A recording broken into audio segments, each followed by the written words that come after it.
What's up guys? I hope you are doing well. I am Veer. Welcome to study और family. काफी शानदार हमारा discussion रहने वाला है. इसको और भी ज्यादा शानदार आप लोग बना सकते हैं पार्टिसिपेट कर यानी कि मेरे साथ आप लोग प्रैक्टिस करते हुए चलिए ताकि आप लोग बिल्कुल एग्जामिनेशन हॉल में कंफर्टेबल फील करें. क्वेश्चन जितने ज्यादा हो सके उतने ज्यादा प्रैक्टिस करिए क्योंकि आप लोग जितनी प्रैक्टिस करेंगे उतना ही ज्यादा आप लोग कंफर्ट जोन में आएंगे एग्जामिनेशन हॉल के अंदर. आप लोगों ने वो बात भी सुनी होगी ना कि आप लोगों को घर पर जितना पसीना बहा लेंगे फिर एग्जामिनेशन हॉल में उतना ही ज्यादा कंफर्टेबल फील करेंगे, वरना फिर वहां पे खून के आंसू रोना पड़ेगा. ठीक है, तो डायलॉग था जो भी था, पर हाँ ये है कि आप लोगों को मेहनत कर लेनी चाहिए अच्छे से ताकि एग्जामिनेशन हॉल में अच्छे से कंफर्टेबल फील करें. तो डिस्कशन स्टार्ट करते हैं. सबसे पहले एक ज्योग्राफिकल इंडिकेशन यानी कि भौगोलिक संकेतक के बारे में जानते हैं जो कि भागलपुर सारी के बारे में आप लोगों से पूछा गया था. आप लोगों को पता होना चाहिए कि भागलपुर ये कहां पर पड़ता है, बिहार में पड़ता है, तो इसलिए ये बिहार में जीआई का टैग दिया गया था भागलपुर सारी को. और ये एक तरीका हैंडीक्राफ्ट है यानी कि हथकरघा है जो कि यहाँ पर ये बनाया जाता है, तो इसके बारे में आप लोग आइडिया रख सकते हैं. आज का जो जीआई का टैग का क्वेश्चन है आप लोग का, ये यहाँ पर है चंबा रुमाल. रुमाल होता है हैंडकरचीफ, तो ये एक अलग ही तरीके का यहाँ पर बनाया जाता है, डिजाइनिंग करके कारीगरी करके पर्टिकुलर रुमाल बनाया जाता है ये, तो इसीलिए यहाँ पर इसको जीआई के टैग का दर्जा दिया गया. तो कौन सा राज्य है यहाँ पर और किस टाइप की कैटेगरी में ये आता है ये आप लोगों को बताना है. जाकर देखिए काफी सुंदर सुंदर ये रुमाल है जो कि मैंने भी सर्च किए थे, तो आप लोग भी जाकर एक बार इसको निहारिएगा जरूर. आगे चलते हैं. अगला सेक्शन है हमारा, ये है वार्म अप क्विज आप लोगों के सामने जो कि आप लोगों को अच्छे से अटेम्प्ट करना है. इसके बाद में मैं आप लोगों को क्वेश्चन के आंसर बताऊंगा, फिर आप लोगों को मैच करना है और फिर डिटेल में हम लोग डिस्कशन स्टार्ट करेंगे. सबसे पहले बात की जा रही है पुलिस सेक्शन के बारे में. तो अगेंस्ट हैदराबाद जो कि एक प्रिंसली स्टेट हुआ करता था, तो यहां पर कौन सा ये पुलिस एक्शन जो लिया गया था इसका नाम क्या रखा गया था ये आप लोगों को बताना है. एक पर्टिकुलर नाम से उसको पुकारा जाता है. नेक्स्ट क्वेश्चन है, यहां पर बात की जा रही है ऑल इंडिया ट्रेड यूनियन के बारे में. All India trade union Congress जो कि फाउंड की गई थी, उस टाइम पर हमारी कंट्री में एक मूवमेंट चल रहा था, काफी इंपॉर्टेंट मूवमेंट है, उस टाइम पर इसको फाउंड किया गया था, तो उस मूवमेंट का नाम आप लोगों को बताना है. क्वेश्चन पूछने का देखिए थोड़ा सा तरीका बदल जाता है. या तो आप लोगों से ईयर पूछ ले किस ईयर में इसको फाउंड किया गया था, या फिर ये पूछ लिया गया कि कौन सा मूवमेंट यहां पर चल रहा था, यानी कि एक क्वेश्चन से दूसरे क्वेश्चन में जाकर कूद गए, कनेक्टिंग लिंक कर दिया यहां पर, तो एक ही क्वेश्चन को अलग तरीके से पूछा जा सकता है. जैसे मुझे याद आ रहा है क्वेश्चन मैंने आप लोगों को पहले बताया था, एक क्वेश्चन था कि ऐसा कौन सा केमिकल, नीचे नाम दे रखे थे यहां पर, केमिकल फॉर्मूला है कौन सा जो कि फ्रीडम स्ट्रगल मूवमेंट में यूज कर रखा था, और वहां पर NaCl का नाम दे रखा था. तो एक बार तो मैंने जब क्वेश्चन पढ़ा थोड़ा कंफ्यूज हो गया, फिर मुझे लगा अरे यार ये तो नमक के बारे में बात कर रहे हैं. ठीक है, तो इस तरीके से आप लोग समझिए. तो जो यहां पर क्वेश्चन को थोड़ा सा ट्विस्ट कर देने के बाद भी आप लोगों को अगर दिमाग शांत है तो आंसर को आप लोग कैच कर पाओगे, वरना ऊपर से उतर जाएगा. आप लोगों को नेक्स्ट बात की जा रही है यहाँ पर, a prepare community is a safe community. ये स्लोगन कौन सी अथॉरिटी का है ये आप लोगों को बताना है. हमारी कंट्री में जो कॉमर्स एंड इंडस्ट्री मिनिस्टर हैं उनका नाम आप लोगों को पता होगा, उनको अभी स्कॉच गोल्डन जुबली ये चैलेंजर अवार्ड जो कि 55th scotch summit new Delhi में देखने को मिली, उसमें इनको ये दिया गया. तो ये पर्सनैलिटी कौन है ये आप लोगों को बताना है.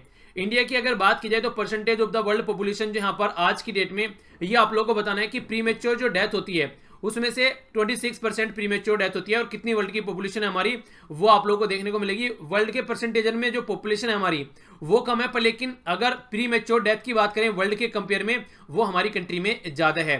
तो ये कितनी है वो आप लोगों को बताना है. 7th इंडिया और कौन सी कंट्री के साथ में ये बात की जा रही है हैंड इन हैंड एक्सरसाइज के बारे में, तो ये आप लोगों को बताना है किस कंट्री के साथ में है ये हमारी हैंड इन हैंड एक्सरसाइज.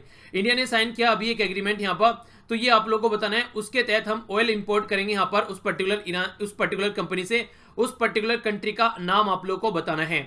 ये आप लोगों के सामने क्वेश्चन, आइए आंसर देख लेते हैं, इसके बाद में मैच कर अपना स्कोर जरूर बताइए. और कई सारे क्वेश्चन ऐसे होते हैं अगर आप लोग ध्यान से क्वेश्चन को देखेंगे तो क्वेश्चन में आंसर भी रहता है कई बार. जैसे यहाँ पर चाइनीज की बात की जा रही है, joint hand in hand exercise, तो यहाँ पर बात करें चाइनीज सिटी. ठीक है, तो देखिए कई बार आप लोगों को ऐसे क्वेश्चन देखने को मिलते हैं, एक जगह बोल दिया किसी पर्टिकुलर कंट्री का हेडक्वार्टर पूछ लिया है और आगे चल के बोलेंगे कि उस हेडक्वार्टर में रिसेंटली ये समिट देखने को मिली है. तो पेपर में अगर आप लोग पेपर को ध्यान से पढ़ेंगे तो ऐसे क्वेश्चन भी आप लोग आंसर निकाल सकते हैं. हैदराबाद जो यहाँ पर हमारी कंट्री के द्वारा जब यहाँ पर अपने उसमें मिलाया गया था, यानी कि जब हमारी कंट्री को एक जगह इकट्ठा किया जा रहा था सरदार वल्लभ भाई पटेल जी के द्वारा, तो ऑपरेशन पोलो, ये आप लोग याद रखिए. नेक्स्ट बात की जा रही है, ये ऑल इंडिया ट्रेड यूनियन का जो all India trade union Congress का जो फाउंड किया गया था, ये नॉन कॉर्पोरेशन मूवमेंट के ड्यूरेशन में फाउंड किया गया था. एग्जैक्ट ईयर आप लोगों को बताना है, एग्जैक्ट ईयर जाकर सर्च कीजिएगा, वो आप लोगों को पता होना चाहिए. ठीक है, नेशनल डिजास्टर मैनेजमेंट अथॉरिटी इसका स्लोगन है a prepared community a safe community, यानी कि अगर प्रिपेयर रहेंगे तो आप लोग सेफ होंगे, वरना अर्थक्वेक, सुनामी या फिर किसी भी तरह साइक्लोन वगैरह जो आता है काफ़ी प्रॉब्लम वहाँ पर फेस करनी पड़ती है। हमारी कंट्री के कॉमर्स एंड इंडस्ट्री मिनिस्टर है सुरेश प्रभु, तो इनको अभी नवाजा गया Skoch golden jubilee challenger award, जो कि यहाँ पर 55th Skoch summit new Delhi में देखने को मिली।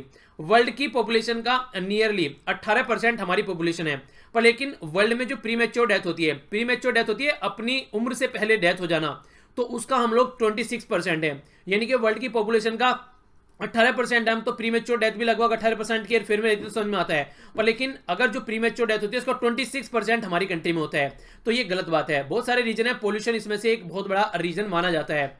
7th India and China joint military exercise, ये हैंड इन हैंड पूछा जा सकता है डायरेक्ट किस किस कंट्री के बीच में है, तो ये हमारी और इंडिया के बीच में है, ठीक है। इसी के साथ में इंडिया के द्वारा साइन किया गया यहाँ पर ईरान के साथ में एग्रीमेंट, ताकि ऑयल इंपोर्ट के यहाँ पर रुपये में भी हम लोग इंपोर्ट कर सके, क्योंकि ईरान के ऊपर कई सारे प्रतिबंध लगा रखे हैं। यूएसए ने ईरान की न्यूक्लियर डील से बाहर निकल चुका है, इसीलिए वो डॉलर में व्यापार करने के लिए ईरान को मना करता है। तो रुपये में व्यापार किया जाए अगर, तो काफी आसान हमारे लिए रहेगा और फायदेमंद भी है। तो ये आप लोग आइडिया रख सकते हैं, तो स्कोर नीचे कमेंट बॉक्स में जरूर लिखिएगा। आइए चलते हैं अपने अगले सेक्शन की ओर, जहां पर डिटेल में आप लोग क्वेश्चन देखने को मिलेंगे। सबसे पहला क्वेश्चन है इंदिरा गांधी पीस प्राइज 2018, जो कि डिसआर्मामेंट यहां पर बात की जाती है और डेवलपमेंट के बारे में, तो ये किसको दिया गया। सबसे पहली बात की जा रही है डीआरडीओ को, हमारी कंट्री की जो defence research and development organisation है। दूसरा United Nation high commissioner for refugee, ठीक है, तो इसको यूएनएचआरसी बोलते हैं आप लोग। ISRO Indian space and research organisation ISRO, या फिर centre for science and the environment CSC, तो किसको दिया गया है। तो क्वेश्चन का आंसर बताइए नीचे कमेंट बॉक्स में। अगर बात करें 2013 की, 2013 में जर्मन की चांसलर एंजेला मार्केल को दिया गया था। ISRO Indian space research organisation को 2014 में, यूएनएचआरसी को दिया गया था यहाँ पर ये 2015 में। डॉक्टर मनमोहन सिंह हमारे former prime minister of India को 2017, और science centre for science and environment, यानी कि डी आंसर है, ये दिया गया 2018 में। तो ये सारे मैंने आप लोगों को बता दिए पिछले 4-5 साल के, तो आप लोग हल्का सा आइडिया रख सकते हैं। ऑप्शन में कई सारे आप लोगों को मिल जाते हैं जिनको पहले मिल चुका है, पर लेकिन यहाँ पर ईयर आप लोगों के लिए इंपॉर्टेंट हो गया। आगे बढ़ता हूं। नेक्स्ट क्वेश्चन पूछा गया है कि इनमें से कौन सा मेंबर नहीं है एशिया पैसिफिक इकोनॉमिक कोऑपरेशन का, ये आप लोगों को बताना है। पहला ऑप्शन है चाइना, रसिया, यूएसए, इंडिया, जापान और साउथ कोरिया, तो ये 6 ऑप्शन आप लोगों के सामने है। अब यहाँ पर इनमें से कोई एक मेंबर नहीं है, उसके बेस पर आप लोग को आंसर देना है। ए में बोला है 1, 2, 3 एंड 4, बी में बोला है 1, 3, 4 एंड 5, सी में बोला है 1, 2, 3, 5 एंड 6, डी में बोला है 1, 2, 3, 4, 5, 6, यानी कि सारे के सारे। तो जो आंसर होगा यहाँ पर जिसमें इंडिया नहीं है, यानी कि 4th ऑप्शन नहीं है, वो आप लोग का आंसर होगा। तो आंसर होगा यहाँ पर सी। आइए थोड़ा डिटेल में यहाँ पर समझ लेते हैं। Asia Pacific economic cooperation regional economic forum है, जो कि स्टेब्लिश की गई थी 1989 में, और ये यहाँ पर एक तरीके से कहीं ना कहीं इंटरडिपेंडेंसी जो एशिया पैसिफिक रीजन में है उसके लिए एम ये रहता है कैसे प्रोस्पर किया जा सकता है पर्टिकुलर रीजन में, बैलेंस बनाकर, इंक्लूसिव ग्रोथ, सस्टेनेबल डेवलपमेंट, वो तमाम मुद्दे फोकस देकर चले जाएं। एक टोटल मिलाकर ये आप लोग के सामने मेंबर हैं, जो कि यहाँ पर अगर आप लोग देखेंगे तो इंडिया इसका पार्ट नहीं है, ठीक है। बाकी आप लोग के सामने यहाँ पर मेंबर है, और ये 21 मेंबर है आज की डेट में, यहाँ पर आप लोग देखते हैं, ठीक है। तो टोटल 21 है, अगर काउंट भी आप लोग इनको करेंगे तो हल्का सा आइडिया होना चाहिए। आगे चलते हैं। अगला क्वेश्चन बात कर रहे हैं यहाँ पर जीरो डिफेक्ट और जीरो इफेक्ट के बारे में। तो ये जो स्टेटमेंट है ये किससे रिलेटेड है और क्या इसका ऑब्जेक्टिव है, ये बात की जा रही है। तो ऑब्जेक्टिव जो है यहाँ पर स्कीम का, ये zero defect and zero effect, ये मैन्युफैक्चरिंग जो सेक्टर होता है, खासकर micro, small and medium enterprise यानी कि एमएसएमई जो सेक्टर है, उसके लिए यहाँ पर इसको इंप्लीमेंट किया गया। और इसी के साथ में जो जीरो डिफेक्ट जीरो इफेक्ट, इसके लिए यहाँ पर सर्टिफिकेशन की भी फैसिलिटी प्रोवाइड करी गई, ताकि चेक किया जा सके जिसको यहाँ पर ये सर्टिफिकेशन देना है, इसका मतलब वो प्रोडक्ट बिल्कुल ए क्वालिटी का प्रोडक्ट है। तो पहली स्टेटमेंट है ये। दूसरी स्टेटमेंट में बोला है कि क्वालिटी काउंसिल ऑफ इंडिया, ये यहाँ पर national monitoring and implementing unit है यहाँ पर NIMU for the implementation of zero defect and zero effect, यानी कि क्वालिटी काउंसिल ऑफ इंडिया इसको इंप्लीमेंट करती है। दूसरा क्वेश्चन है, दूसरा ऑप्शन है ये। तो करेक्ट आंसर आप लोगों को बताना है। ए है यहाँ पर ओनली 1, बी है ओनली 2, सी है बोथ और डी है नन ऑफ द अबव। तो जो आंसर होगा यहाँ पर आप लोगों के सामने वो होगा सी, यानी कि पहला तो यही है यहाँ पर कि micro, small and medium enterprise के साथ में यहाँ पर, ताकि उसको और अच्छे लेवल पर हम लोग ले जा सकें और कोई प्रोडक्ट बेचा जाता है तो उसमें कोई प्रॉब्लम न देखने को मिले। दूसरा ये एक सर्टिफिकेट भी देता है, और तीसरा यहाँ पर ये क्वालिटी काउंसिल ऑफ इंडिया, ये यहाँ पर ये काम करती है इसको इंप्लीमेंट करने का। अगर बात करें क्वालिटी काउंसिल ऑफ इंडिया के बारे में, तो जो इसको एस्टेब्लिश किया गया था ये 1997 में इसको एस्टेब्लिश किया गया था। एक ऑटोनोमस ऑर्गेनाइजेशन है जो कि हेडक्वार्टर न्यू दिल्ली में है इसका, इंडिया के अंदर, ठीक है। तो ये पैन इंडिया काम करती है। हमारी कंट्री में जो सर्विस प्रोवाइड कराती है, हेल्थ केयर इंडस्ट्री या अगर बात करें इंस्टीट्यूशन, इन सब में क्या क्या क्वालिटी है चीज़ों को लेकर, उसके ऊपर ये काम करती है। मेंबरशिप यहाँ पर इंडिविजुअल भी और ऑर्गेनाइजेशन भी आप लोगों को देखने को मिलेगा। ठीक है, तो ये थी इसके बारे में कुछ बातें। आइए आगे चलते हैं। नेक्स्ट क्वेश्चन बड़ा ही इंटरेस्टिंग है और कंफ्यूजिंग क्वेश्चन है, तो थोड़ा आप लोग इसको ध्यान से पढ़िएगा। आप लोगों को ऐसे क्वेश्चन एग्जाम में बड़ी फ्रिक्वेंटली देखने को मिलते हैं। Consider the flowing statement about Africa centre for climate and sustainable development. तो centre for climate and sustainable development, ये इसके बारे में बात की जा रही है। तो इसके बारे में स्टेटमेंट फर्स्ट है, the centre has been opened by Africa, यानी कि साउथ अफ्रीकन गवर्नमेंट के द्वारा, किसके साथ में मिलकर, यूनाइटेड नेशन डेवलपमेंट प्रोग्राम और इसी के साथ में food and the agriculture organisation, यानी कि साउथ अफ्रीका के द्वारा यूएनडीपी और एफएओ के साथ में मिलकर यहाँ पर ये सेंटर खोला गया। सेंटर फैसिलिटेट करेगा, यानी कि काम करेगा, कोऑर्डिनेट करने का, यानी कि मिलकर काम करने का G7 और अफ्रीकन जो कंट्री है, ताकि जो गोल है यहाँ पर खासकर पेरिस क्लाइमेट एग्रीमेंट का, उसको अचीव किया जा सके। तो कौन सी स्टेटमेंट यहाँ पर सही है? तो बोला जा रहा है A only first, B only two, C both और डी नन। तो आंसर क्या हो गया यहाँ पर? आंसर यहाँ पर ये साउथ अफ्रीका नहीं है, यहाँ पर ये इटली है। जी हाँ, इटली, आप लोगों ने बिल्कुल सही सुना। आंसर देख लेते हैं एक बार। Africa centre climate and sustainable development inaugurate किया गया यहाँ पर Italian prime minister G Conte के द्वारा रोम में यहाँ। ठीक है, और ये यहाँ पर किसके साथ मिलकर, यूएनडीपी और इटालियन गवर्नमेंट और एफएओ यानी कि फूड एंड एग्रीकल्चर ऑर्गेनाइजेशन की बात की जा रही है, ताकि G7 जो कंट्री है उनके साथ में अफ्रीका कंट्री मिलकर अच्छे से काम कर सकें और जो पेरिस क्लाइमेट एग्रीमेंट है 2030 तक, उसके जो गोल हैं उसको अचीव किया जा सके। तो इस तरीके से जो आंसर हो गया आप लोगों के सामने वो बी हो गया, क्योंकि यहाँ पर साउथ अफ्रीका की जगह इटली आएगा। ओके, तो ये था क्वेश्चन। आगे बढ़ते हैं। नेक्स्ट क्वेश्चन है ये चिल्का लेक के बारे में। चिल्का लेक काफी फेमस और काफी इंटरेस्टिंग लेक है हमारी कंट्री में, जिससे कई बार क्वेश्चन पूछे जाते हैं। चिल्का लेक को बोला जा रहा है कि ये 3 डिस्ट्रिक्ट में फैली हुई है, पुरी, खुर्दा और ये है गंजाम डिस्ट्रिक्ट उड़ीसा के अंदर। और इसी के साथ में बोला जा रहा है यहाँ पर ये बे ऑफ बंगाल में जाकर गिरती है दया रिवर, जो यहाँ पर देखने को मिलती है, ये भी इसी से कनेक्टेड है। तो क्या पहली स्टेटमेंट सही है? दूसरा बोला गया चिल्का लेक लार्जेस्ट यहाँ पर कोस्टल लेगून, यानी कि खाड़ी वाली लेक है हमारी कंट्री की, इंडिया की लार्जेस्ट। तीसरा बोला गया कि चिल्का लेक जो है वो फर्स्ट इंडियन वेटलैंड है, जो कि इंटरनेशनल इंपोर्टेंस के अंदर रामसर कन्वेंशन के तहत इसको ये दर्जा दिया गया, यानी कि जो रामसर साइट होती है तो उसके तहत हमारी कंट्री की चिल्का लेक जो है ये फर्स्ट ऐसी लेक है। तो ये यहाँ पर बोला जा रहा है। तो बोला जा रहा है कौन सी स्टेटमेंट यहाँ पर सही है?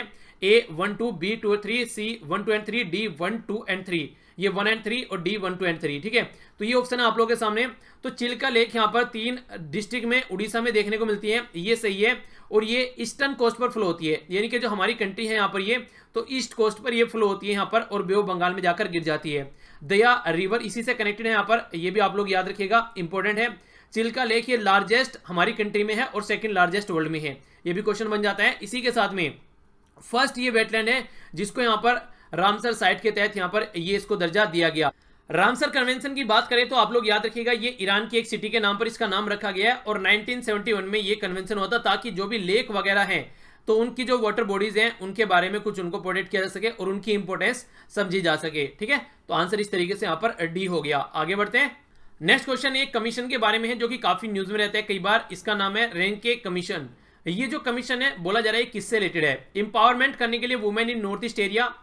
दूसरी स्टेटमेंट है यहाँ पर ये किस तरीके से एप्लीकेशन करना है आर्टिफिशियल इंटेलिजेंस का स्पेस में, उसके यूज की बात कर रहे हैं। तीसरा बोला जा रहा है स्टडी डेवलपमेंट करने की बात की जा रही है D notified and nomadic tribe, यानी कि वो ट्राइबल जातियां जो इधर उधर घूमती रहती हैं और जिनको अब तक नोटिफाई नहीं किया गया है। ठीक है, डी नोटिफाई और नोमेडिक ट्राइब मैनेज करने के लिए वाटर रिसोर्सेज इन इंडिया। तो कौन सी स्टेटमेंट यहाँ पर सही है? यानी कि आंसर पूछा गया है तो आंसर हो गया यहाँ पर सी। ये स्टडी करने की बात करती है खासकर नोमेडिक ट्राइब और यहाँ पर डी नोटिफाइड ट्राइब, ताकि उनके ऊपर फोकस दिया जा सके। तो उनके बारे में यहाँ पर ये जिक्र करता है जिसका नाम है रेंके कमीशन। और इसी के द्वारा कॉम्प्रिहेंसिव मेजर भी यहाँ पर बताए गए, कैसे यहाँ पर जो ट्राइबल कम्युनिटी है उनके बारे में आप लोग कुछ सोच सकते हैं और उनका जो प्रॉब्लम है उसका समाधान निकाल सकते हैं।